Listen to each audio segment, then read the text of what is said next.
大家好，歡迎收睇新漢頻道，又係我 Benny 喺度同大家介紹問力線嘅產品啦。嗱，咁我身邊呢一個咧就係今年喺5月份見到，咁我相信好多有玩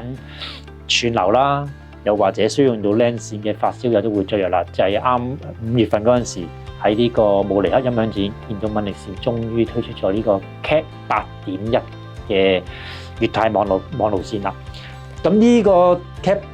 8嘅網路線咧，最吸引嘅地方咧就係當然係原裝德國製造啦。去得 Cat 8.1咧，當然就要符合翻 Cat 8.1嘅規格啦。咁當然佢亦都代表住係有40個 Gigabyte 嘅傳輸數據速度啦，同埋有2000 MHz 嘅頻寬嘅。咁呢個數據咧就係比 Cat 6係快咗4倍，同埋寬闊咗4倍嘅。咁啊 Cat 8係會有更加優異嘅屏蔽技術啦，咁同埋支援呢個 PoE 嘅技術嘅，即係可以透過呢個線咧就傳輸埋嗰個供電同埋部分嘅數據資料啦。Inacoustic 今年咧其實推出咗2款嘅 Cat 8線嘅，咁呢一款我可以咁講啦，係嗰個售價比較親民嘅 Cat Reference 都係6星系列嘅 Cat 8.1啦，咁佢有4對雙絞合嘅線啦，粗度有26個 AWG 嘅無氧銅，咁有3重嘅屏蔽啦，就係薄膜啦，再加超級屏蔽啦。咁外邊咧係有個 PE 嘅保護套嘅，咁呢個係適合高清嘅音頻啦，同埋超高清嘅 media 嘅使用者嘅。咁如果係要再追求極致啲咧，其實廠同時亦都推出咗另外一款，就係空氣系列嘅 Cat Air，叫做 Cat 2405嘅8.1嘅 Cat 線嘅。咁去到空氣系列，當然啦，佢就用咗 Air Helix 嘅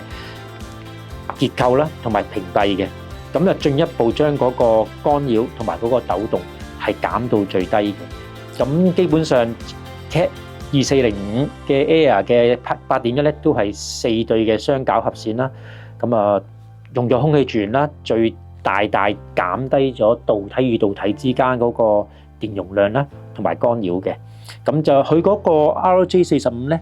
就係用咗鍍金嘅節點嘅，同埋佢最特別嘅地方咧就係因為當佢用 Air 結構嗰陣時咧，有時條線身會有些少咬住嘅情況嘅。咁所以喺空氣嘅 Cat 8.1線咧，佢一邊嗰個 RJ45 頭咧係可以向左45度，或同埋向右45度嚟到